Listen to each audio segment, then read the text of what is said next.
Hello मित्रांनो, तर पर्सेंटेजच्या कन्सेप्टचा हा एक प्रश्न बघा आपण कशा पद्धतीने सॉल्व्ह करू शकतो.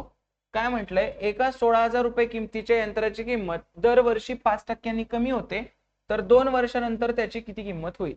तर 2 वर्ष प्रत्येकी 5% कमी होते, तर स्टेप बाय स्टेप काढायची गरज नाही, तुम्ही एका लाईन मध्ये आन्सर काढू शकता. 16,000 रुपये प्रत्येक वर्षी 5% कमी होते, म्हणजे पहिल्या वर्षी 95% होते, परत दुसऱ्या वर्षी पण 5% कमी होते, म्हणजे किती होते? 95% होते. सॉल्व्ह करू. 2 शून्याला 2 शून्य गेले, परत या एका शून्याला हे एक शून्य गेलं. 5 दुनी 10, 19 5 95 आणि बे एक बे, बे 8 16. थोडक्यात झालं काय? 19 8 52 असे 152 गुणिले 95. 152 गुणिले 95 हे आपल्याला सॉल्व्ह करायचं आहे.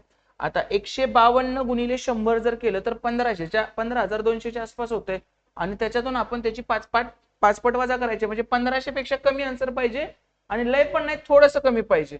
मग 1500 पेक्षा जास्त चालणार नाही, पहिला आणि चौथा ऑप्शन गेला. राहिला कुठला? जास्त पण कमी नको आहे, राहिला कुठला? हा ऑप्शन. आणि गुणाकार पण करून बघू आपण.